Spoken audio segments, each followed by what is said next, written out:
الحمد لله نحمده ونستعينه ونستغفره ونؤمن به ونتوكل عليه ونعوذ بالله من شرور أنفسنا ومن سيئات أعمالنا من يهده الله فلا مضل له ومن يضلله فلا هادي له ونشهد أن لا إله إلا الله وحده لا شريك له ونشهد أن سيدنا ومولانا محمدا عبده ورسوله أما بعد أعوذ بالله من الشيطان الرجيم بسم الله الرحمن الرحيم لو أنزلنا هذا القرآن على جبل لرأيته خاشعا متصدعا من خشية الله وتلك الأمثال نضربها للناس لعلهم يتفكرون صدق الله العظيم. بزرگان محترم، واجب التکریم حضرات علماء کرام، بزرگوں، بھائیوں، دوستوں، عزیزوں، اب تعالی ہم تمام کو خلوص و للہیت والی زندگی نصیب فرمائے. قائل بھی محتاج ہیں، سامع بھی محتاج ہیں، اور رب کریم کے وہاں خلوص کے علاوہ کوئی عمل قبول نہیں ہوگا. قرآن کریم میں ہے، ہم تعالی جل شانہ فرماتے ہیں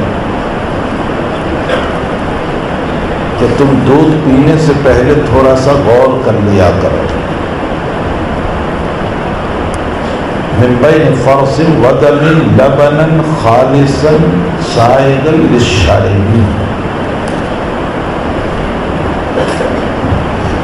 کہ تم دودھ پینے سے پہلے یہ غور کر لیا کرو کہ یہ دودھ جس جگہ سے آیا ہے اس کی حقیقت کیا ہے. ہمارے حضرات علماء جانتے ہیں ایک عبارت النص ہے، ایک دلالت. عبارت النص کا مطلب ہوتا ہے کہ قرآن کی آیت کیا کہہ رہی ہے، اور دلالت النص کا مطلب ہوتا ہے کہ یہ قرآن کس کی طرف اشارہ اور دلالت کر رہا ہے. عبارت قرآن سے، آیت قرآن سے تو یہ سمجھ میں آتا ہے کہ رب کریم اپنی توحید بیان کرنا چاہتا ہے. توحید کیسے بیان کر رہا ہے وہ اللہ؟ توحید اس طرح بیان کر رہا ہے کہ جس جگہ سے میں تمہیں دودھ دے رہا ہوں اسی جگہ پر گوبر بھی ہے، اسی جگہ پیشاب بھی ہے. دودھ جہاں سے آ رہا ہے وہاں گوبر بھی ہے، پیشاب بھی ہے اور خون بھی ہے. تین چیزیں ہیں. لیکن میں جب تمہیں دودھ دے رہا ہوں تو اس میں نہ گوبر کی بو ہے، نہ پیشاب کی بدبو ہے، نہ خون کی رنگت ہے. صاف ستھرا، لبنن خالصا، صاف ستھرا دودھ دیتا ہوں. میں نے کوئی مشین وہاں نہیں رکھی ہے کہ جو فلٹر کر کے تمہیں دے. تم دودھ کا گلاس پینے سے پہلے اسی پر غور کر لو کہ جہاں سے دودھ آیا ہے وہ رب کریم کی کاریگری کیسی ہے، تو تم اپنے اللہ کی وحدانیت کے قائل ہو جاؤ. یہ تو اس نے اپنی ربوبیت، اپنی توحید کی بہت بڑی دلیل دی. یہ عبارت النص سے سمجھ میں آیا. اور دلالت سے یہ سمجھ میں آ رہا ہے کہ اللہ تعالیٰ یہ بتانا چاہتا ہے کہ اگر اس دودھ میں ذرا سی بدبو آنے لگے، پیشاب کی، پخانہ کی، گوبر کی یا خون کی رنگت آ جائے تو تم کیا کرو گے؟ ظاہر سی بات ہے کہ ہم پیالہ اٹھا کر کے پھینک دیں گے. تو ہم تعالیٰ دلالت سے یہ بتا رہا ہے کہ قیامت میں اسی طرح اگر تمہارے اعمال میں ریا کی بو آئے گی تو میں بھی اسی طرح اٹھا کر پھینک دوں گا. تو ایک عبارت سے مسئلہ سمجھایا، ایک دلالت سے مسئلہ سمجھایا. ہمیں چاہیے کہ ہم اپنے اعمال میں خلوص پیدا کریں. ہمارے حضرت شیخ یونس صاحب قدس سرہ یہ فرمایا کرتے تھے کہ اگر تم دنیا کو دکھانے کے لیے کوئی کام کر رہے ہو تو کیا معلوم کہ وہ دیکھ بھی رہے ہیں یا نہیں، اور اگر وہ دیکھ رہا ہے تو کیا معلوم میرے کام پر وہ خوش ہوگا بھی یا نہیں، اور اگر وہ خوش ہو گیا تو کیا معلوم کچھ دے گا بھی یا نہیں دے گا، اور اگر اس نے کچھ دیا بھی تو زندگی کی کفالت تو نہیں ہو سکتی۔ فرمایا کہ رب کریم کے لیے کرو گے تو وہ رات کے اندھیرے میں بھی دیکھتا ہے، اور جب وہ دیکھتا ہے کہ میرے لیے ہیں تو وہ خوش بھی ہوتا ہے، اور جب وہ خوش ہوتا ہے تو دیتا بھی ہے، اور جب وہ دیتا ہے تو اتنا دیتا ہے کہ کسی کے در کا محتاج نہیں ہونے دیتا۔ فرمایا کہ اس رب کے لیے کام کرنے والے بنے۔ ایک مرتبہ حضرت کو میں چھوڑنے جا رہا تھا حج کے اندر، تو میں جب سہارنپور سے چلا ہوں تو حضرت سفر میں باتیں نہیں کرتے تھے، مزاج ہی نہیں تھا سفر میں بات کرنے کا، بس اپنا قرآن پڑھتے رہتے تھے، یاسین پڑھتے رہتے تھے، درود شریف پڑھتے رہتے تھے، بلکہ اگر پیچھے کوئی بات کر دیا کرتا تھا تو حضرت ڈانٹ دیا کرتے تھے کہ وقت ضائع کر رہے ہو، پڑھتے رہو۔ تو بات کا مزاج نہیں تھا، لیکن کبھی کبھی دل میں کوئی بات آتی تو فرما دیا کرتے تھے۔ ایک مرتبہ میں حج کے سفر میں حضرت کو چھوڑنے کے لیے دلی ایئرپورٹ جا رہا تھا، گاڑی میں خطاب کرتے ہوئے یوں کہا کہ حنیف تو ایک مسئلہ بتا، اگر عمل کے اندر اخلاص کے ساتھ کام شروع کیا اور پھر بیچ میں ریاکاری آ گئی تو کیا مسئلہ ہے؟ تو میں خاموش ہوں، میں نے کہا بتا دیجیے۔ حضرت نے فرمایا کہ اعمال دو طرح کے ہیں، ایک اعمال مسلسلہ، یعنی ایک وہ عمل ہے کہ جب شروع کرو تو پھر بیچ میں انقطاع نہیں ہے، ٹوٹنا نہیں ہے، جیسے نماز اللہ اکبر سے شروع کر دیا تو سلام تک بیچ میں چائے پانی کا وقت نہیں ہے، انقطاع کا وقت نہیں ہے۔ اور ایک وہ عمل ہے جس میں بیچ میں انقطاع ہوتا ہے، مثلا تلاوت قرآن، آپ بیچ میں بند کرنا چاہیں تو بند بھی کر سکتے ہیں، یا درس سبق پڑھانا آپ بیچ میں روکنا چاہیں تو روک بھی سکتے ہیں۔ حضرت نے فرمایا کہ جو عمل مسلسل ہے اس میں غلبے کا اعتبار ہے، یعنی غالب اگر اخلاص ہے تو وہ عمل قبول ہے، اور غالب اگر ریاکاری ہے تو وہ عمل مردود ہے۔ اور وہ عمل، وہ عبادت جس میں بیچ میں انقطاع ہے، اس میں جہاں تک اخلاص ہے وہاں تک قبول ہے، اور جہاں سے ریاکاری شروع ہوئی وہاں سے مردود ہے۔ اور اس کے بعد فرمایا کہ یہ تجھے کسی کتاب میں نہیں ملے گا، میری زندگی کے 45 سالہ خلاصہ ہے جو میں نے انما الاعمال بالنیات سے نکالا ہے۔ اور پھر حضرت نے فرمایا کہ امام بخاری جیسا جلیل القدر انسان جس کے اخلاص میں کیا کمی ہو سکتی ہے، لیکن حال یہ ہے کہ وہ اپنی بھی اصلاح کر رہا ہے اپنی کتاب کے شروع میں اس حدیث کو لا کر۔ وہ اسی لیے اس حدیث کو پہلے لائے کہ اوصیکم ونفسی بتقوی اللہ، پہلے اپنی ذات کی اصلاح ہے، پھر اپنی کتاب کے پڑھنے والوں کی اصلاح ہے۔ فرمایا کہ میں یہ مطلب اس لیے سمجھا ہوں کہ لکھی تو انہوں نے ہی ہے، تو سب سے پہلے خطاب اپنے ہی کو کیا ہے، پھر بعد میں دوسروں کو خطاب کیا ہے۔ فرمایا صاحب مشکات نے بھی اسی حدیث سے کتاب کی ابتدا فرمائی تاکہ یہ پتہ چل جائے کہ حدیث پڑھ لو، قرآن پڑھ لو، کچھ بھی پڑھ لو، لیکن اگر اخلاص نہیں ہے تو مردود ہے۔ ہم کچھ بھی کر لیں لیکن اگر میرے پاس للہیت نہیں ہے تو اس صورت میں میرا عمل عند اللہ مردود ہے۔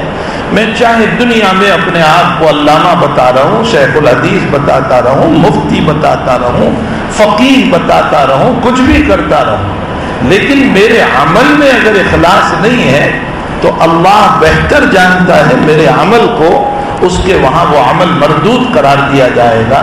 اس لیے پہلی بات تو میرے بھائیو یہ ہے کہ ہم جہاں بھی بیٹھیں، جس مجلس میں بیٹھیں، کہنے والا بھی سننے والے بھی اپنی نیت کو ذرا سی درست کر لیں۔ کہ میں اللہ کے لیے اس کام کو کر رہا ہوں۔ یہ تو کچھ لوگوں نے انما الاعمال بالنیات کو عبادت سے جوڑ دیا اور خاموخواہ وضو کی بحث وہاں گھسا دی کہ وضو سے پہلے نیت ہے یا نیت نہیں ہے، اور لمبی چوڑی اس پر بحث کرنے لگ گئے۔ ورنہ امام بخاری کتاب الایمان کے اختتام پر اس حدیث شریف کو قریباً 7 اعمال سے جوڑ رہے ہیں، اور یہ فرما رہے ہیں کہ اس کا تعلق صرف عبادت سے نہیں ہے، اس کا تعلق معاملات سے بھی ہے، اس کا تعلق معاشرت سے بھی ہے، اس کا تعلق اخلاق سے بھی ہے، اس کا تعلق توحید، وحدانیت اور ایمان سے بھی ہے۔ ان تمام چیزوں سے اخلاص کا تعلق ہے۔ اگر ایمان میں اخلاص نہیں تو نفاق ہو جائے گا، اگر اخلاق میں ایمان نہیں تو منافق عملی قرار دیا جاؤں گا۔ اس لیے کہ نبی اکرم صلی اللہ علیہ وسلم فرماتے ہیں منافق عملی کی مثال اذا حدث کذب واذا وعد اخلف واذا اؤتمن خان، جب امانت رکھی جائے تو خیانت کرے، وعدہ کرے تو وعدہ خلافی کرے، بات میں جھوٹ بولے، تو اخلاق میں اگر اخلاص نہیں ہے تو منافق عملی ہو جاؤں گا۔ عبادت اگر ہماری ریاکاری والی ہے تو ان اللہ مردود ہو جائیں گے۔ اس لیے اس کا تعلق تمام معاملات سے ہے۔ ہمیں ہر معاملے کے اندر صرف نماز کی حد تک انما الاعمال بالنیات نہیں ہے، صرف وضو کی حد تک انما الاعمال نہیں ہے، بلکہ تمام مسائل میں اس کا تعلق ہے۔ میں ایک مرتبہ حضرت جی مولانا انعام الحسن صاحب رحمۃ اللہ علیہ کی ملاقات کے لیے حاضر ہوا۔ مجھے حضرت مولانا سلیمان جھانجی صاحب رحمۃ اللہ علیہ جو ان کے خادم خاص تھے وہ مجھے ملاقات کے لیے لے گئے۔ حضرت جی کے پاس میں تو ایک ادنا طالب علم تھا، ابتدائی تدریس تھی میری، جوانی کا عالم تھا۔ حضرت نے اس وقت ایک جملہ فرمایا جبکہ وہاں اکابر بیٹھے ہوئے تھے۔ حضرت نے فرمایا کہ اگر کوئی اخلاص کے ساتھ دعوت و تبلیغ والوں کے لیے دعا کر دیں تو اس کا بھی وہی ثواب ملے گا جو چلنے والوں کو ثواب ملتا ہے۔ فرمایا شرط یہ ہے کہ وہ اخلاص کے ساتھ دعا کریں۔ اور پھر استدلال میں مجھے یاد ہے کہ حضرت نے بخاری کی روایت سے استدلال فرمایا کہ نبی علیہ السلام تبوک کے سفر میں ہیں اور فرمایا کہ کچھ لوگ مدینے میں رہ گئے ہیں لیکن وہ سفر میں ہمارے ساتھ ہیں اور ثواب میں بھی وہ ہمارے ساتھ ہیں۔ اور پھر فرمایا کہ یہ وہ لوگ ہیں جو معذورین میں سے ہیں، جیسے عبداللہ ابن ام مکتوم رضی اللہ تعالیٰ عنہ وغیرہ جو معذورین میں سے ہیں۔ فرمایا ان کا جی ہمارے ساتھ ہے، ان کا دل ہمارے ساتھ ہے، ان کی روح ہمارے ساتھ ہے، اس لیے وہ مدینے میں ہوتے ہوئے بھی تبوک کے سفر میں ہیں اور ہمارے ہر قدم پر جتنا ثواب ہے اللہ ان کو مدینے میں اتنا ثواب دے رہا ہے۔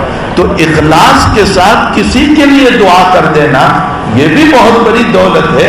اللہ ہمیں یہ چیز نصیب فرما دے، ہماری زندگیوں میں اخلاص آ جائے۔ میں جب بیٹھا ہوا تھا ان بچوں کو دیکھ رہا تھا تو بعض اس میں بہت چھوٹی عمر کے بھی بچے نظر آ رہے ہیں، عجیب و غریب ہیں کہ اللہ تعالیٰ نے اپنے قرآن کے حفظ کے لیے کوئی عمر کا معیار نہیں رکھا۔ یہ نہیں کہا کہ 12 سال کے بعد ہی حافظ ہو سکتا ہے یا 14 سال کے بعد ہی حافظ ہو سکتا ہے۔ اس میں معصوم وہ بھی ہمارے بچے ہیں کہ اگر ان کے والدین کہیں جانا چاہیں 2 دن کے سفر پر اور یوں کہیں کہ بیٹا ہم 2 دن کے سفر پر جا رہے ہیں تو بیٹا ایک کام کرنا، تم چچا کے وہاں چلے جانا، تم تایا کے وہاں چلے جانا، تم پھوپھی کے وہاں چلے جانا، تم ماموں کے وہاں چلے جانا، ہم تمہارے استاد کو کہہ دیتے ہیں وہ 2 دن اپنے گھر رکھ لیں گے لیکن بیٹا گھر کی چابی ہم نہیں دیں گے۔ اب بیٹا اگر یوں کہے کہ ابا جی میں گھر میں رہوں گا، چابی دے جائیے تاکہ میں سکون سے کھاؤں پیوں اور گھر میں رہوں، تو والدین کہتے ہیں بیٹے تم چھوٹے ہو، اگر چابی گم ہو گئی کسی کے ہاتھ میں آ گئی تو گھر میں چور آ جائے گا، ڈکیتا آ جائے گا، لوٹ لے گا، اس لیے بیٹے ہم چابی نہیں دیں گے، تم چچا تایا کے وہاں چلے جانا۔ جس اولاد پر ماں باپ چابی میں اعتماد نہیں کرتا، رب کریم معصوم دل کے اندر اپنا قرآن ڈال کر اعتماد کر رہا ہے۔ یہ اتنی بڑی دولت ہے، اتنی بڑی دولت ہے کہ تعالیٰ نے ان پر اعتماد کیا ہے۔ میرا ذہن قرآن کی ایک آیت کی طرف چلا گیا، اللہ یجتبی الیہ من یشاء، اللہ یجتبی الیہ من یشاء، اس کا ایک عام فہم ترجمہ تو یہ کیا گیا ہے کہ اللہ جس کا چاہتا ہے انتخاب کرتا ہے، یعنی انبیاء۔ اللہ نے نبیوں کو بنانا تھا تو جس کو چاہا نبی بنا دیا، لیکن صاحب روح المعانی رحمت اللہ علیہ نے، حضرات علماء اس بات سے محظوظ ہوں گے اور ہماری روح فرق جاتی ہے ہمارے اکابر کی باتوں کو پڑھنے سے، صاحب روح المعانی فرماتے ہیں کہ اللہ یجتبی الیہ من یشاء میں تو یشاء کی ضمیر کو آپ نے اللہ کی طرف لوٹا دیا اور ترجمہ کیا کہ اللہ جس کو چاہتا ہے منتخب کرتا ہے، لیکن صاحب روح المعانی کہتے ہیں کہ من یشاء کی ضمیر کو من کی طرف لوٹاؤ، اللہ کی طرف نہیں۔ اب ترجمہ ہوگا اللہ اس کو چاہتا ہے جس کو، جو بندہ اللہ کو چاہتا ہے۔ من یشاء جو ہو جاتا ہے یعنی جو اللہ کو چاہنے والا بن جاتا ہے، پھر اللہ بھی اس کو چاہنے والا بن جاتا ہے۔ جو من یشاء بنے گا اللہ یجتبی بن جائے گا، اللہ تعالیٰ اس کا انتخاب فرما لیں گے۔ ان معصوموں کے ماں باپ نے طلب قرآن کے سلسلے میں جب اللہ کی چاہت اور کلام ربانی کی چاہت کو پیدا کیا تو پھر اللہ نے بھی ان کو منتخب فرما دیا۔ یہ من یشاء کی تفسیر ہے جو ہمارے سامنے بیٹھی ہوئی ہے کہ جو چاہ رہے ہیں اللہ کو، اس کے مبارک قرآن کو، اس کی مبارک کتاب کو، تو اللہ نے بھی پھر ان کو چاہ لیا اور اپنا مبارک قرآن ان کے سینے میں اتار دیا۔ یہی وجہ ہے کہ جناب نبی کریم صلی اللہ علیہ وسلم فرماتے ہیں ما من الانبیاء نبی الا اوتی ما آمن علیہ البشر، فرمایا جتنے انبیاء گزرے رب کریم نے ان تمام انبیاء کرام علیہ الصلوۃ والتسلیم کو معجزات دیے۔ ہر نبی کو معجزات دیے گئے، کسی کو ید بیضا دیا گیا، عصائے موسیٰ دیا گیا، کوری کو اچھا کر دینا دیا گیا، نابینا کو بینا کر دینا دیا گیا، مردہ کو زندہ کرنا دیا گیا، پہاڑ کے اندر سے اونٹنی کا نکل کر بچہ دے دینا، یہ معجزہ دیا گیا۔ نہ معلوم کتنے معجزات رب کریم نے اپنے انبیاء کرام علیہم الصلاۃ والتسلیم کو عطا فرمائے۔ آقا صلی اللہ علیہ وسلم فرماتے ہیں کہ مجھے بھی بے شمار معجزات عطا فرمائے۔ کنکریوں کا سلام کرنا آپ کو دیا گیا، پیالے میں پانی رکھا تو پیالے میں ہاتھ رکھا تو پانی کا ابلنا پایا گیا، اور حضور پاک صلی اللہ علیہ وسلم اپنا لعاب مبارک کنویں میں ڈال دیتے ہیں تو پانی کا نکلنا پایا جا رہا ہے۔ اور ایک عورت کی اونٹنی کے اوپر دو مشکیزیں پانی کے بھرے ہیں، حضرت نے اوپر سے بند کروا دیا اور نیچے سے کھول دیا، اور سارے صحابہ نے پیا، غسل کیا، وضو کیا، برتن بھر لیے، اور ایک قطرہ بھی پانی کا کم نہیں ہوا، حتیٰ کہ جابر ابن عبداللہ کے والد عبداللہ پر قرضہ تھا اور وہ قرض خواہ آ گئے لینے کے لیے۔ حضرت کو جابر نے فرمایا یا رسول اللہ، والد صاحب احد میں شہید ہو گئے اور مال اتنا نکلا نہیں ہے کھجور کا کہ میں سب کا قرض ادا کروں، آپ ذرا تشریف لے آئیں، شاید آپ کی وجہ سے مجھ پر رحم ہو جائے۔ جب حضرت وہاں پہنچے ہیں تو کأنہم اغروا بی، جابر کہتے ہیں کہ وہ مجھے گھور گھور کر کے دیکھنے لگے کہ کیا تو یہ سوچ رہا ہے کہ محمد کی وجہ سے ہم تخفیف کریں گے؟ حضرت جب سمجھ گئے ان قرض خواہوں کے مسئلے کو تو حضرت نے بڑے دھیر کی چاروں طرف چکر لگایا، پھر اوپر بیٹھ گئے، فرمایا جابر اس میں سے دینا شروع کرو۔ حضرت جابر فرماتے ہیں میں نے سب کا قرضہ ادا کر دیا اور مجھے ایسا لگا کہ دوسرے سارے ڈھیر تو ویسے ہی رہ گئے، جس میں سے دے رہا تھا اس کا ایک دانہ بھی کم نہیں ہوا۔ یہ حضور پاک صلی اللہ علیہ وسلم کے فعلی معجزات تھے۔ آقا کے معجزات دو طرح کے ہیں، ایک فعلی معجزہ ہے، ایک قولی معجزہ ہے۔ عام طور پر لوگ اس کو جانتے نہیں ہیں۔ ایک فعلی معجزہ ہے، ایک قولی معجزہ ہے۔ افعال کے ذریعے سے جو ظاہر ہوا وہ فعلی معجزہ، اور آپ نے زبان مبارک سے جو ارشاد فرما دیا وہ آپ کا قولی معجزہ ہے۔ ایک آدمی کی عیادت کے لیے آپ پہنچ گئے، دیہاتی آدمی تھا، حضرت نے فرمایا لا باسطہ انشاء اللہ تعالی، تو وہ کہنے لگا کہ مجھ پر جو بخار ہے وہ اتنا سخت ہے کہ جوان برا ہو جائے اور برا قبر میں پہنچ جائے، اور آپ مجھے کہہ رہے ہیں کہ لا باسطہ انشاء اللہ تعالی۔ حضرت نے فرمایا جا ایسا ہی ہو جائے، تھوڑی دیر نہیں گزری کہ اس کی موت ہو گئی. یہ نبی کریم صلی اللہ علیہ وسلم کا قولی معجزہ تھا. ایک عورت آئی آقا صلی اللہ علیہ وسلم کی خدمت میں, یا رسول اللہ میں مرگی کی مریضہ ہوں, مرگی کی بیماری ہے مجھ کو, آپ میرے لیے دعا فرما دیجئے کہ یہ میری بیماری اچھی ہو جائے. تو حضرت نے فرمایا اگر تو صبر کرے گی تو اللہ تجھے جنت الفردوس عطا فرمائیں گے. تو وہ کہنے لگی کہ یا رسول اللہ آپ شاہد بنتے ہیں کہ اللہ مجھے جنت دے دے؟ فرمایا بالکل میں شاہد ہوں کہ تیرے صبر پر اللہ تجھے جنت دے دے گا. تو اس نے کہا ٹھیک ہے, میں اسی بیماری میں زندگی گزاروں گی, کوئی حرج نہیں. چونکہ صحبت یافتہ تھی رسول اللہ صلی اللہ علیہ وسلم کی, وہ صحبت یافتہ تھی.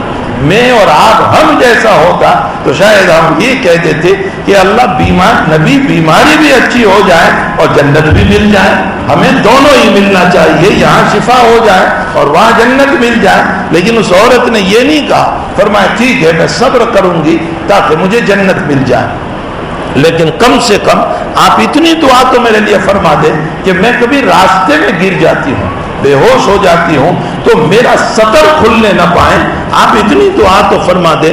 آقا صلی اللہ علیہ وسلم نے دعا فرمائی. اس عورت سے متعلق روایتوں میں ہے کہ زندگی گزر گئی, وہ راستے میں گرتی تھی لیکن اس کا کپڑا بدن سے ذرہ برابر نہیں ہٹا کرتا تھا. یہ حضور پاک صلی اللہ علیہ وسلم کا قولی معجزہ ہے.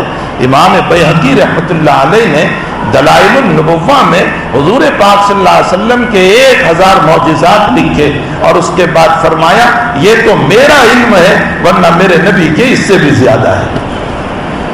قیامت تک جتنے صوفیہ سے, جتنے نیکوں سے, جتنے متقیوں سے کرامتوں کا ظہور ہوتا رہے گا وہ سارے معجزات ہیں ہمارے آقا صلی اللہ علیہ وسلم کے, اس لیے کہ اس ولی کے ہاتھ پر, اس صوفی کے ہاتھ پر, اس متقی کے ہاتھ پر کرامت ظاہر نہ ہوتی اگر وہ میرے آقا کو نہ مانتا.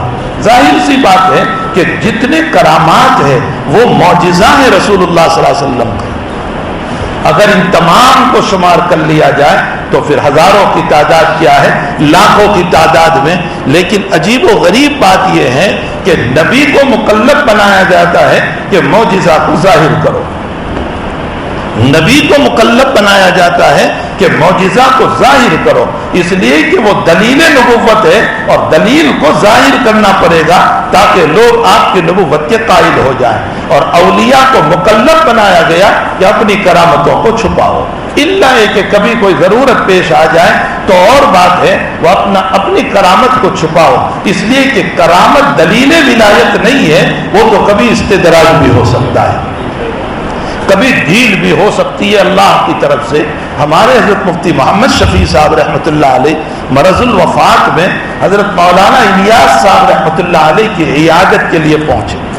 تو جب مفتی شفیع صاحب واپس جانے لگے تو مولانا الیاس صاحب رحمۃ اللہ علیہ نے فرمایا کہ مفتی صاحب میرے دل میں ایک خط کا سا لگا رکھا ہے. فرمایا حضرت کیا خط کا ہے؟ فرمایا خط کا یہ ہے کہ کام تو شروع ہو گیا, دنیا میں پھیل گیا, لیکن دل پر خدشہ یہ گزرتا ہے کہ یہ کہیں استدراج تو نہیں ہے, یہ کہیں استدراج تو نہیں ہے. استدراج کا معنی ہوتا ہے کہ اللہ گناہوں پر ڈھیل دے اور پھر اس کے بعد پکڑ کر لے, اس کو استدراج کہا جاتا ہے. ہمارے اکابر ہر وقت ڈرتے رہتے تھے, ہر وقت ڈرتے رہتے تھے. قرآن نے بھی کہا ہے لا یشعرون, تمہیں شعور بھی نہ ہو اور کہیں کفر کا ظہور نہ ہو جائے. قرآن کریم میں اللہ تعالیٰ فرماتے ہیں کہ کبھی ایسا نہ ہو کہ تمہیں پتہ بھی نہ چلے اور تمہارے ہاتھوں کہیں بے شعوری میں کہیں کفر کا مسئلہ ظاہر نہ ہو جائے. اس لیے اللہ سے ڈرتے رہنا چاہیے.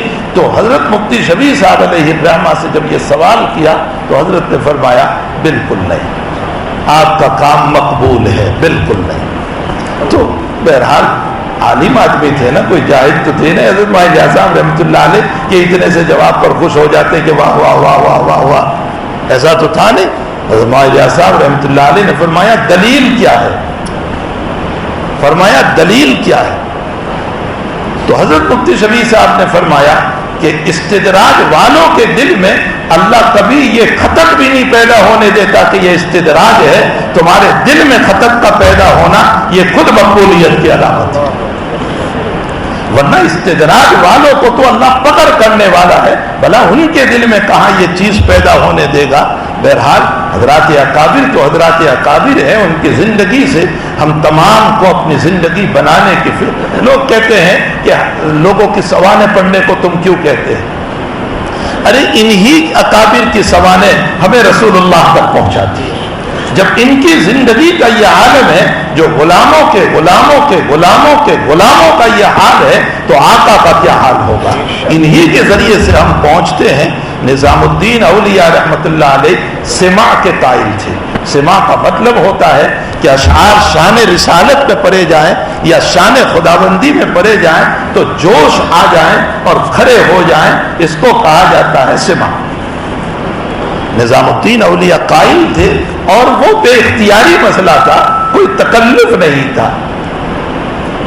دہلی کے قاضی تھے قاضی ضیاء الدین رحمت اللہ علیہ، بہت بڑے ولی کامل متقی فقیہ وقت تھے۔ نظام الدین کے پاس پہنچے اور فرمایا حضرت آپ قابو کیجئے اپنی ذات پر، آپ اس طرح کھڑے نہ ہوئیے، لوگ غلط استدلال کریں گے، آپ تو معذور ہیں لیکن لوگوں کا حال یہ ہے کہ ڈھونگ کریں گے، بلا وجہ کے ڈھونگ کریں گے، آپ ایسا نہ کریں۔ مجھے بات سے بات یاد آئی، حضرت شیخ مولانا محمد زکریا صاحب کاندھلوی ثم المحاضر المدنی نور اللہ مرقدہ، ایک مرتبہ تسلسل بول کا مرض ہو گیا، پیشاب بہت آ رہا تھا، رمضان آ گئی، اب خانقاہی مسئلہ تھا۔ لوگوں نے فرمایا کہ حضرت خانقاہ کا مسئلہ ہے، حضرت نے فرمایا تسلسل بول ہے اور نیچے سونے کی بنیاد پر ٹھنڈک کی وجہ سے پیشاب میں اور اضافہ ہوتا ہے، اس لیے میری رائے یہ رہے گی کہ میں روزانہ دن بھر آ جایا کروں گا، اعتکاف نہیں کروں گا۔ لوگوں کا اصرار رہا کہ نہیں حضرت آپ اعتکاف فرمائیں، تو حضرت نے فرمایا کہ اچھا میرے مفتی جی آئیں گے تو میں ان سے پہلے مسئلہ پوچھوں گا۔ مفتی جی سے مطلب مفتی محمود حسن صاحب گنگوہی نور اللہ مرقدہ، اس وقت حضرت کانپور میں تھی۔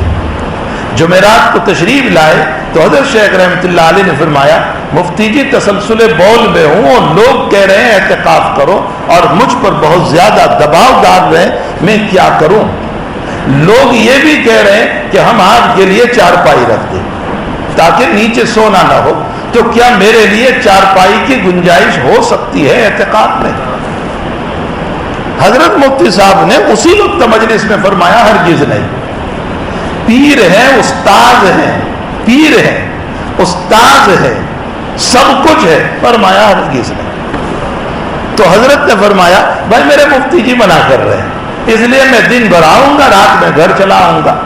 خلوت میں حضرت شیخ نے مفتی صاحب سے پوچھا کہ مفتی جی مدینہ کے اندر مسجد نبوی میں ایک ستون ہے، ستون سریر، آج بھی ہے ستون سریر، سریر کا معنی چارپائی، حضرت کی چارپائی وہاں رکھی جاتی تھی، تو چارپائی کا رکھنا تو مسجد میں ثابت ہے نبی کریم صلی اللہ علیہ وسلم کے لیے، پھر تم نے مجھے کیوں منع کیا جبکہ ثابت ہے؟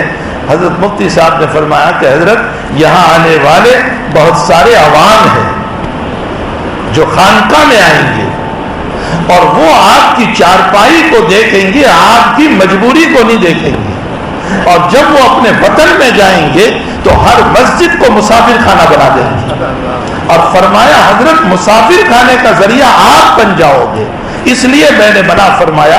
حضرت شیخ نے اسی وقت فرمایا مفتی اس کا نام ہے کہ جس کی نظر عالم پہ ہوا کرتی ہے، اس کو مفتی کہا جاتا ہے۔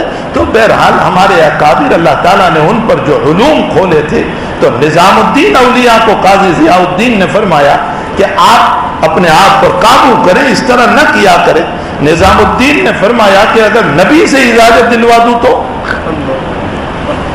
دونوں پر غنود کی طاری ہو گئی، نظام الدین اولیاء علیہ الرحمہ پر بھی اور ضیاء الدین دہلوی پر بھی، اور دونوں کے سامنے ذات اقدس صلی اللہ تعالی علیہ وسلم ہے، اور ضیاء الدین حضرت کے سامنے بات پیش فرما رہے ہیں کہ حضرت نظام الدین کا جو مسئلہ ہے وہ امت میں غلط میسج دے رہا ہے۔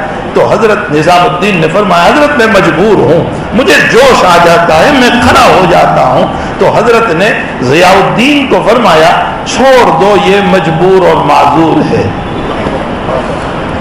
تو قاضی ضیاء الدین نے اسی حالت میں جواب دیا، فرمایا حضرت ہم تو آپ کی ظاہری شریعت کے مکلف ہیں، ہم تو آپ کی ظاہری شریعت کے مکلف ہیں۔ غنودگی دور ہوئی، نظام الدین نے کہا جواب سن لیا، تو ضیاء الدین نے فرمایا جواب بھی تو دے دیا میں نے، بات آئی گئی ہو گئی۔ قاضی ضیاء الدین دہلوی بیمار ہو گئے، مرض الوفات میں چل رہے تھے، نظام الدین اولیاء عیادت کے لیے پہنچے، اندر بتایا گیا کہ نظام الدین تشریف لائے ہیں، تو قاضی ضیاء الدین دہلوی علیہ الرحمہ نے فرمایا کہ میں اپنی موت سے پہلے بدعتی کا چہرہ دیکھ کر مرنا نہیں چاہتا ہوں، ان سے کہیں کہ میرے سامنے نہ آئے۔ ہمارے اکابر سنت کے پابند، شریعت کے پابند، فرمایا میں موت سے پہلے بدعتی کا چہرہ دیکھنا نہیں چاہتا ہوں، ان کو کہیے کہ واپس ہو جائے۔ تو نظام الدین اولیاء نے کہلوایا کہ حضرت سے بتائیے کہ میں توبہ کر کے آ رہا ہوں، میں تائب ہو چکا ہوں۔ تو ضیاء الدین دہلوی علیہ الرحمہ نے اپنا امامہ بچھایا اور فرمایا جو نبی کی سنت پر چلے گا وہ میرے سر پر بیٹھنے کے قابل ہے۔ تو بہرحال حضور پاک صلی اللہ علیہ وسلم کی ذات اقدس، مجھے تو بات سے یہ بات یاد آ گئی، اور ایک واقعہ مجھے اکابر کا یاد آ گیا۔ بغداد کی جامع مسجد کے اندر ایک عورت مسئلہ پوچھنے کے لیے آئی، اور مسئلہ یہ تھا کہ میں حالت حیض میں ہوں اور میں میت کو غسل دیا کرتی ہوں، تو کیا حالت حیض میں میت کو غسل دے سکتی ہوں؟ علماء نے کہا کہ اندر میں مفتی بیٹھے ہوئے، آپ ان سے پوچھ لو۔ وہ کون مفتی تھے؟ مسلک شافعی کا بہت بڑا آدمی عز الدین ابن سلام رحمۃ اللہ علیہ، وہ اندر میں بیٹھے ہوئے تھے۔ یہ عورت مسئلہ پوچھنے گئی کہ حضرت میں غسل دیا کرتی ہوں میت کو، کبھی حیض میں ہوتی ہوں اور میت آ جاتی ہے، غسل دے سکتی ہوں یا نہیں؟ حضرت نے فرمایا دے سکتی ہے۔ ظاہر سی بات ہے کہ باہر جب نکلی تو وہ علماء نے کہا کہ کیا جواب؟ فرمایا اجازت دے دی۔ فرمایا دلیل؟ فرمایا دلیل کا مجھے کیا کام، مجھے تو مسئلہ معلوم کرنا تھا۔ فرمایا ہمیں دلیل کی ضرورت ہے، پوچھ لو جا کر۔ اب جو دلیل پوچھنے کے لیے گئے تو عز الدین ابن سلام نے فرمایا کہ نبی علیہ السلام اعتکاف فرماتے تھے اور عائشہ حائضہ ہوتی تھی، تو حضرت کھڑکی سے اپنا سر مبارک نکال دیا کرتے تھے اور عائشہ باہر سے آپ کا سر مبارک دھو دیا کرتی تھی۔ اگر حالت حیض میں مقدس نبی کا سر دھویا جا سکتا ہے تو میت کو غسل کیوں نہیں دیا جا سکتا؟ یہ ہمارے اکابر کے علوم ہے، یہ اتباع سنت ہے، یہ ان کے دلوں کے جذبات ہیں، یہ اللہ تعالیٰ نے جو ان کو علم عطا فرمایا تھا۔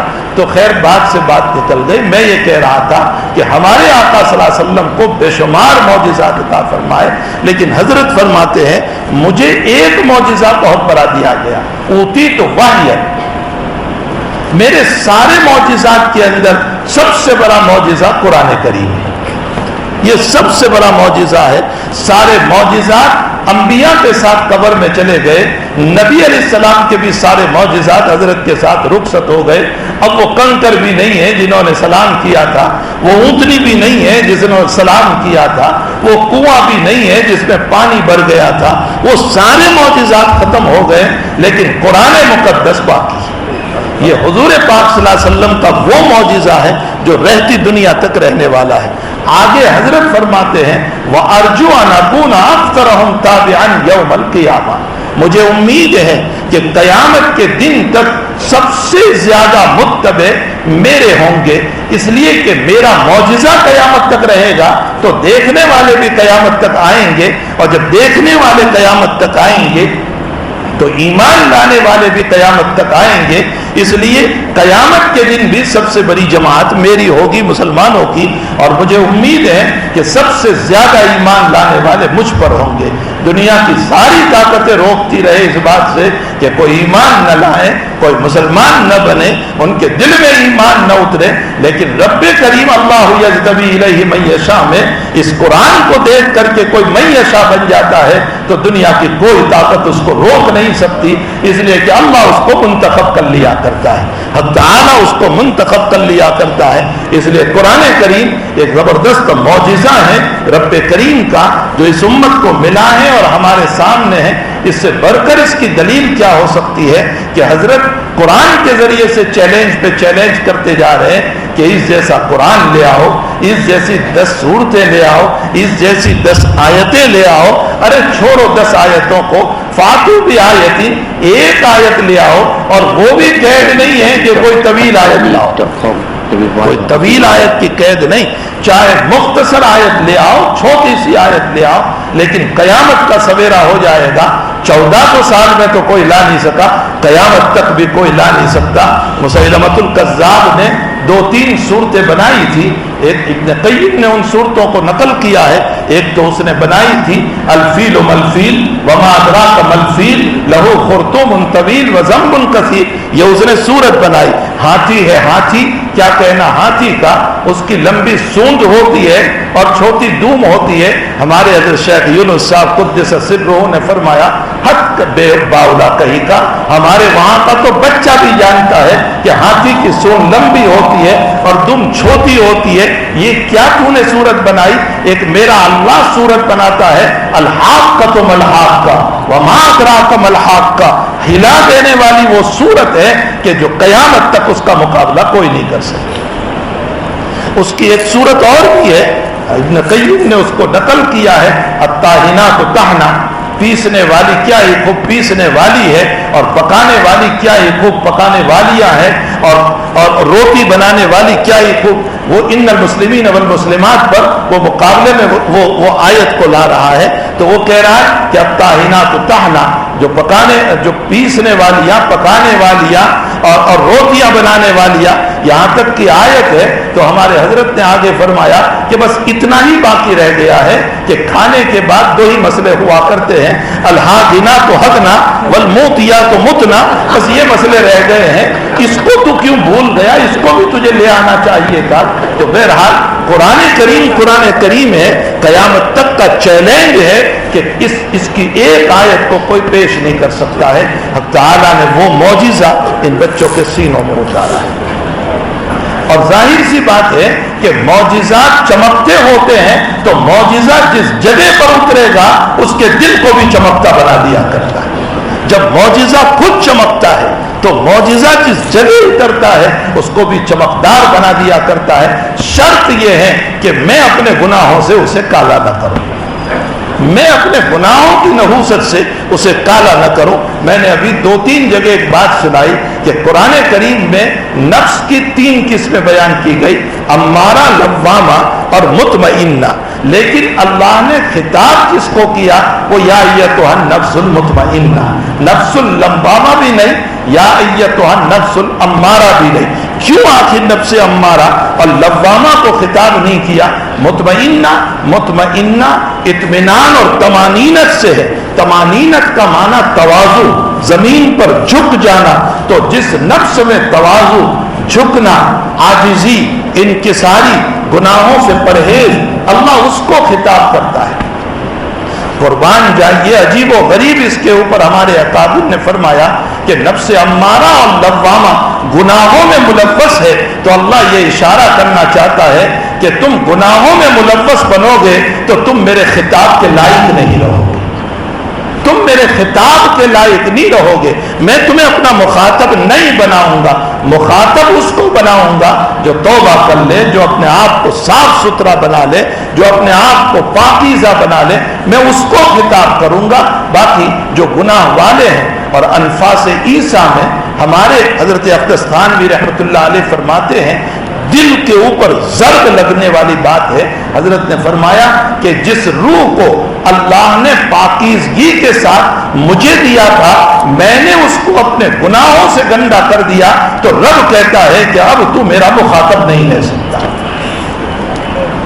اللہ تعالیٰ ہماری حفاظت فرمائے اپنے نفس کو گناہوں کے اندر ملوث کرنے سے. اگر کوئی یہ اشکال کر دے کہ یا عبادی الذین اسرفوا میں تو اللہ تعالیٰ نے گنہگاروں کو خطاب کیا, تو اس کا جواب یہ ہے کہ اللہ براہ راست خطاب نہیں کر رہا ہے, نبی کو واسطہ بنایا. قل, آپ کہہ دیجئے. معلوم ہوتا ہے پیغمبر تو بات کر لے, باقی پھر بھی میں مخاطب نہیں بناؤں گا. کتنے نکمے ہیں ہم کہ ہمارے گناہوں کی وجہ سے اللہ کے خطاب کے لائق نہیں رہے. اللہ کرے کہ ہم توبہ کرنے والے بنے, اپنے رجوع اللہ کرنے والے بنے, حق تعالیٰ کو راضی کرنے والے بنے.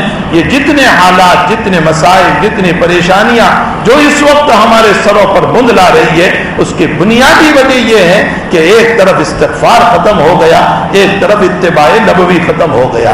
اور یہی دو وجہ ہیں کہ جس کی بنیاد پر رحمت اترتی ہے.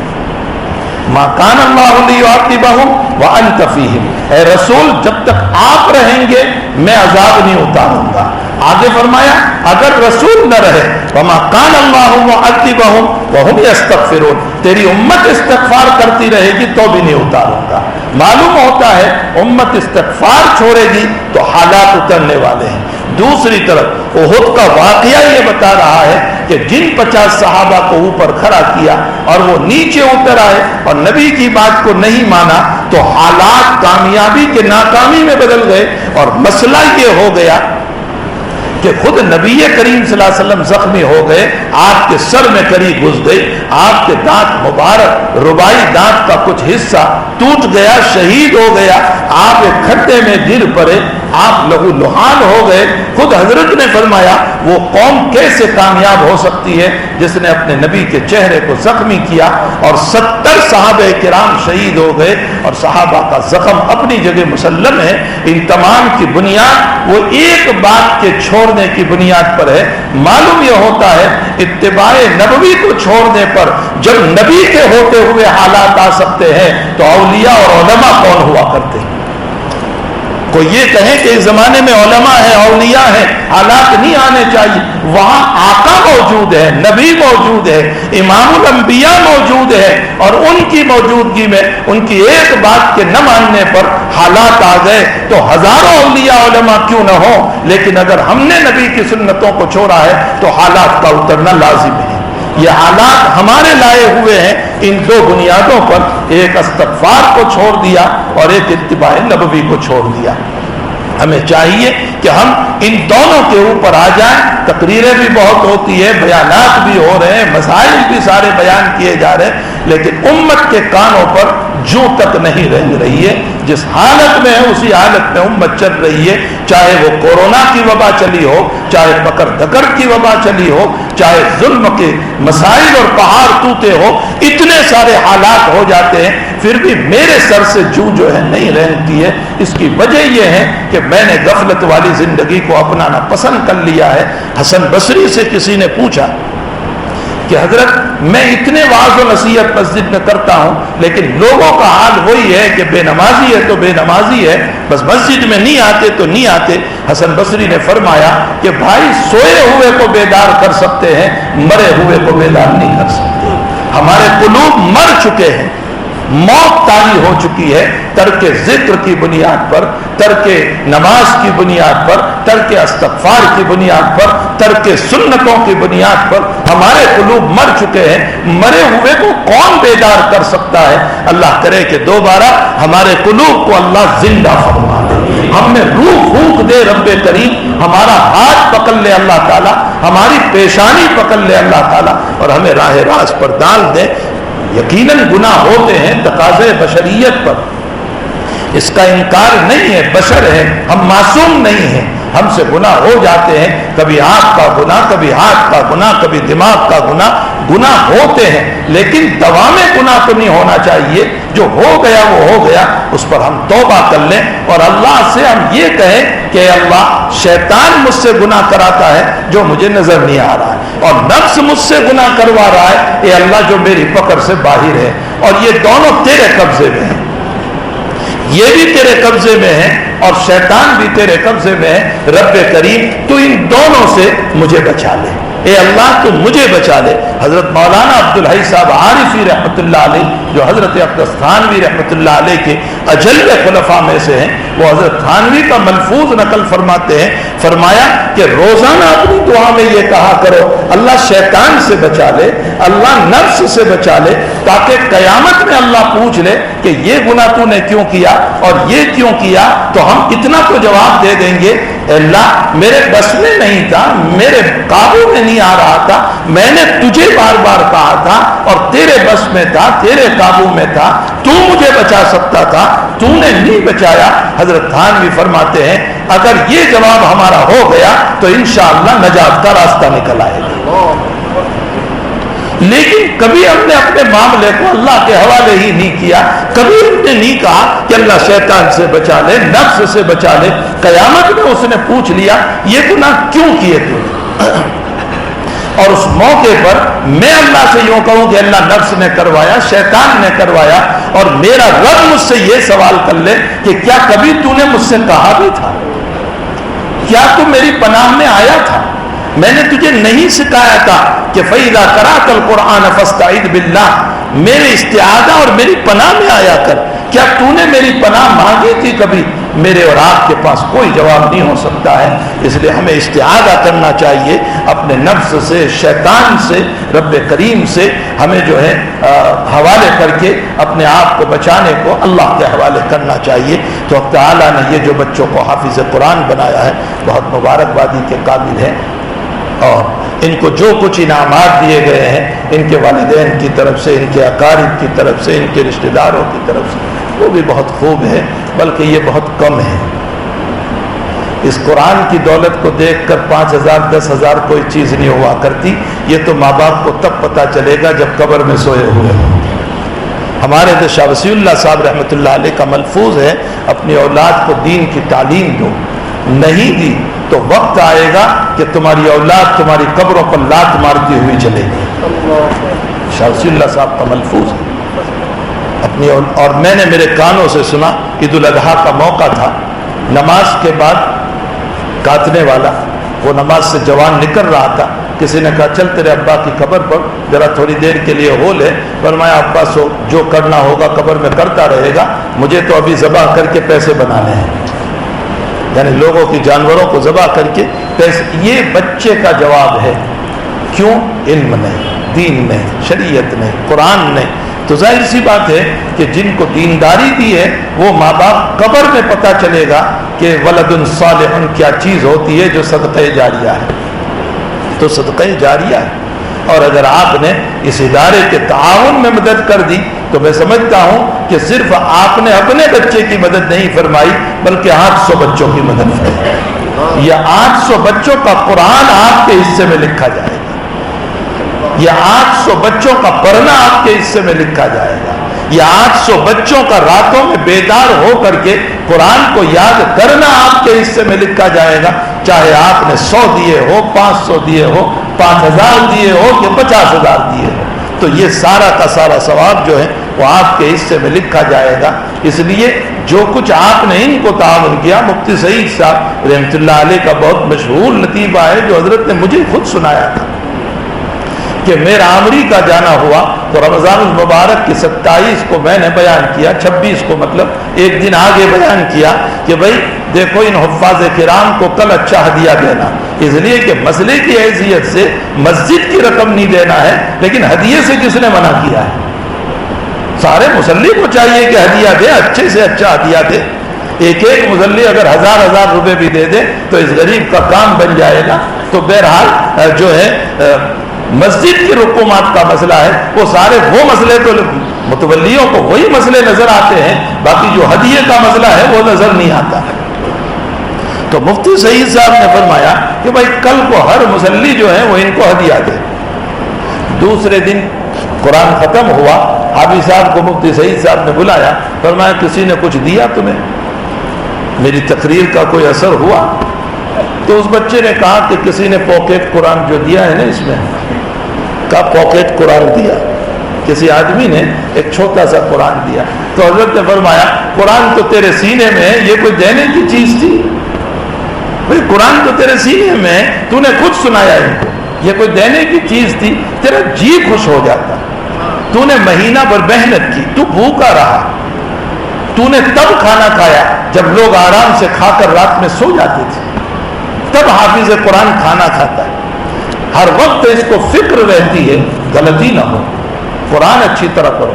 تو بہرحال قرآن کریم ایک عظیم دولت ہے، اس پر ہم جتنا بھی ہدیہ دیں، جتنا بھی جو ہے بچوں کی حوصلہ افزائی کریں، اس کے ساتھ ساتھ ان کے اساتذہ کی حوصلہ افزائی یہ بہت ضروری ہے، اس لیے کہ مزدور خوش کنت کار بیش، جس مزدور کا دل خوش ہوتا ہے نا وہ بہت کام کرتا ہے۔ مزدور خوش کن، جس مزدور کا دل خوش ہوتا ہے وہ بہت کام کرتا ہے۔ ان کے پیچھے اولیاء کی اتنی محنت نہیں ہوگی جن کی ان کے اساتذہ کی محنت، وہ رات دن ان کے پیچھے کھپ رہے ہیں، مر رہے ہیں، اپنا وقت قربان کرتے۔ میں نے عموماً دیکھا، میں سچ کہتا ہوں، میں نے عموماً دیکھا، اکابر کی اولاد میں بھی دیکھا کہ ان کی اولاد بھی نہیں بن پائی لوگوں کی اولاد کو بنانے کے لیے۔ علماء نے، بزرگوں نے امت کی اولاد کو بنانے میں اتنا وقت لگایا کہ اپنی اولاد نہیں بن پائی۔ تو جو علماء، جو اکابر، جو بزرگان دین، جو حفاظ کرام ہماری اولاد کو بنانے میں اتنا وقت لگا رہے ہیں، جتنا بھی ہم ان کو تعاون کریں یہ بہت کم ہے۔ اس لیے ہمیں چاہیے کہ ان کے اساتذہ، ان کے علماء، یہ مدرسہ سب کو ہمیں دینا چاہیے۔ رب کریم اس مدرسے کو خوب ترقی عطا فرمائے، اس کو محبت کی نظر سے دیکھا کرو۔ حب الانصار من الایمان ایسے ہی نہیں کہا تھا، انصار کو محبت سے دیکھنا ثواب ہے۔ کیوں؟ نبی کی مدد کی، اس لیے ثواب ہے۔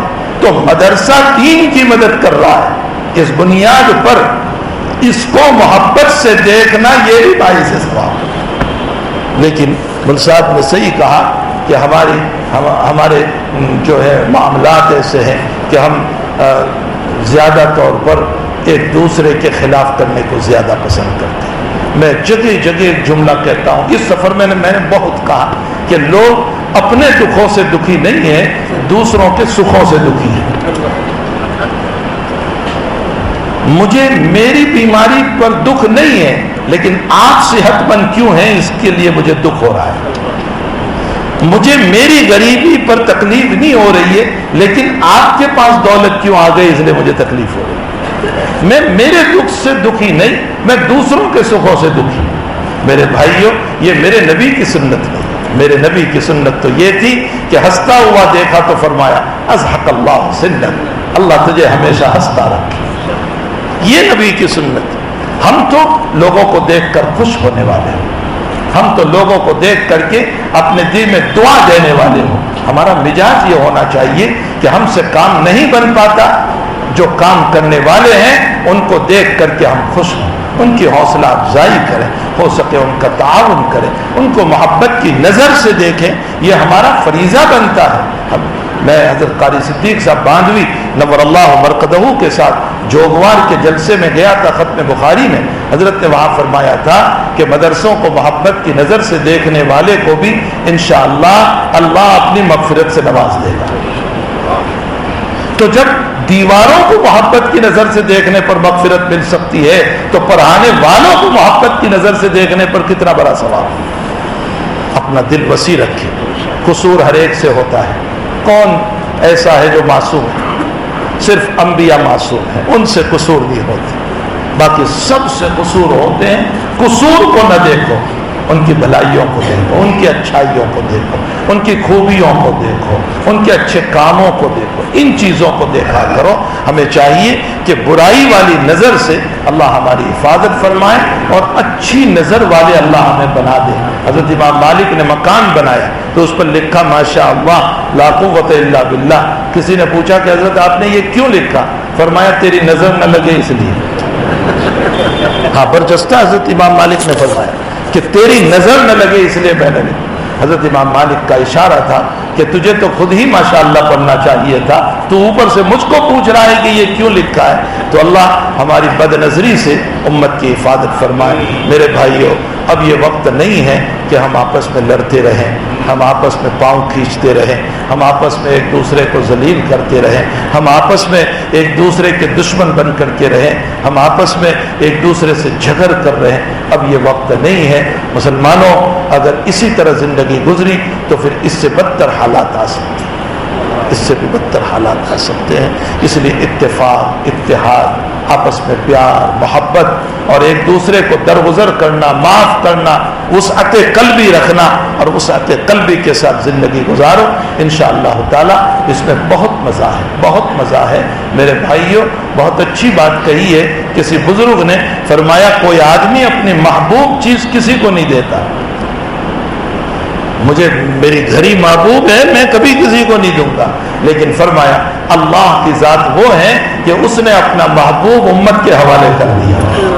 محمد رسول اللہ صلی اللہ علیہ وسلم جو اللہ کا بہت پیارا، بہت دلارا تھا، لیکن اس کو حوالے کر دیا۔ اور آگے حضرت فرماتے ہیں، فرمایا حوالے بھی اس طرح کیا کہ اس کو پتھر مارے گئے، حوالے بھی اس طرح کیا کہ اس کو ذلیل کیا گیا، حوالے بھی ایسے کیا کہ اس کے قتل کی سازشیں کی گئی۔ فرمایا یہ سب کچھ برداشت کرتے ہوئے محبوب کو دے دیا۔ اگر ایک محبوب کی قربانیوں پر لاکھوں کی جان جنتی بن جاتی ہے تو اللہ کہتا ہے میرا محبوب کی زندگی قربان ہو جائے گی، میری محبوب کی زندگی پھر بہت اچھی ہوگی۔ تو اللہ نے اپنا محبوب اس امت کے حوالے کیا۔ ہمیں چاہیے کہ اس محبوب صلی اللہ علیہ وسلم کی اتباع کریں، اطاعت کریں۔ ایک عام طور پر مولانا ادریس صاحب کاندھلوی علیہ رحمہ کی بات اکثر سنایا میں کرتا ہوں کہ دیکھو یہی نبی جب معراج میں گیا تو اس کے لیے براق آیا، تھوڑی دیر میں پہنچ گئے بیت المقدس، اور یہی نبی جب جا رہا ہے مدینے ہجرت کر کے تو کوئی براق نہیں، اپنے پیسوں سے اونٹنی خریدنی پڑی اور چھپتے چھپاتے جانا پڑا، اور 3 دن غار ثور میں چھپنا پڑا، اور ہفتہ 10 دن لگ گیا، اور پیچھے لوگ بھی پڑے پکڑنے کے لیے، اور کیسے حالات آئے۔ تو جو نبی کو براق مل سکتا ہے معراج میں، اس نبی کے لیے مدینہ پہنچانے پر کیوں براق نہیں آیا؟ حضرت مولانا ادریس صاحب کاندھلوی رحمۃ اللہ علیہ سیرت مصطفیٰ میں لکھتے ہیں، حضرت نے فرمایا کہ اللہ اشارہ کرنا چاہتا ہے کہ معراج کا سفر میری میزبانی کا سفر تھا، اس لیے میں نے گاڑی بھیجی تھی۔ معراج کا سفر وہ میری میزبانی ہو رہی تھی، میرا مہمان بن کر کے آ رہا تھا، تو میں نے اپنی گاڑی بھیج دی، اپنا براق بھیج دیا۔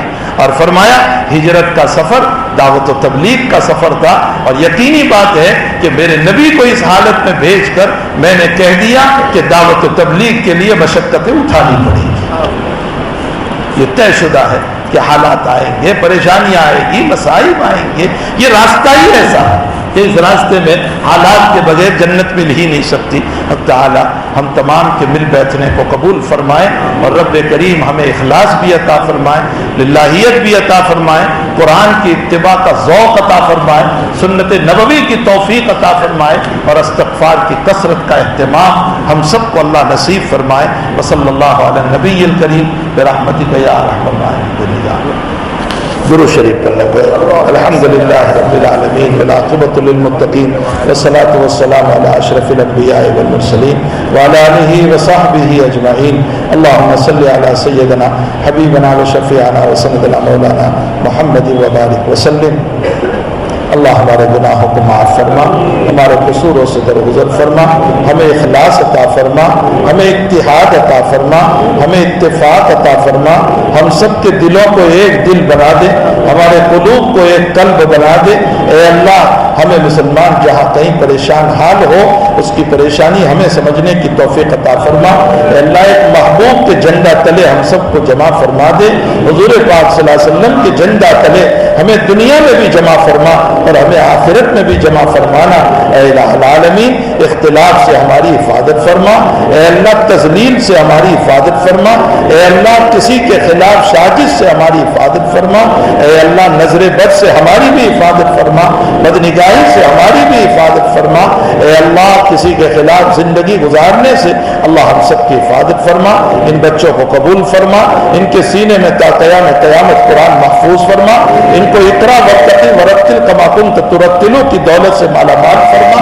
اے اللہ ان کے والدین کی مغفرت فرما، اے اللہ ان کو تاج کی دولت سے مالا مال فرما، اے اللہ ان کے اساتذہ کی الہ العالمین مغفرت فرما، اے اللہ ان کے پیچھے خرچ کرنے والوں کی مغفرت فرما، اے اللہ اس ادارے کو محبت کی نظر سے دیکھنے والوں کی مغفرت فرما، اس پورے مجمع کی مغفرت فرما، اے اللہ پورے مجمع کی جائز تمناؤں کو پوری فرما، سب کی حاجتوں کو پورا فرما، اے اللہ اس مدرسے کو خوب ترقی عطا فرما۔ اے الہ العالمین یہ مجمع تیرے قرآن کی نسبت پر آیا ہے، تیری نسبت پر آیا ہے، ان کی دلی مرادیں تو ہی جانتا ہے، ان کے مصائب تو ہی جانتا ہے، ان کی پریشانیاں تو ہی جانتا ہے۔ اے اللہ ہماری مسکراہٹیں ہونٹوں کی مسکراہٹ ہے، ہم سب کے دل رو رہے ہیں۔ مولا کریم تو خوب جانتا ہے کہ ہم کن حالات سے گزر رہے ہیں۔ اے اللہ آپ سے التجا ہے کہ آپ ہمارے گناہوں کی نحوست سے ہمیں غیروں کے حوالے نہ فرمائیں۔ ہم کیسے یہ ہے تیرے بندے ہیں اللہ، ہم تیرے بندے ہیں، توتے ہوئے صحیح پھوتے ہوئے صحیح، توتا ہوا کلمہ صحیح پھوتی ہوئی نماز صحیح، نام تو تیرا ہی لے رہے، کلمہ تو تیرا ہی پڑھ رہے۔ اے اللہ کتنا موقع ہو گیا ان کے پاس، کہہ رہے ہیں مسلمانوں کا اللہ مر گیا۔ اے اللہ اے اللہ اے اللہ تو مرتا نہیں ہے، تو حی لا یموت، تو حی لا یموت ہے، تو حی لا یموت ہے۔ اللہم انا نجعلک فی نحورہم ونعوذ بک من شرورہم۔ اللہم ربنا لا تجعلنا فتنة للقوم الظالمین ونجنا برحمتک من القوم الکافرین۔ اللہم ربنا لا تجعلنا برحمتک من القوم الظالمین ونجنا برحمتک من القوم الکافرین۔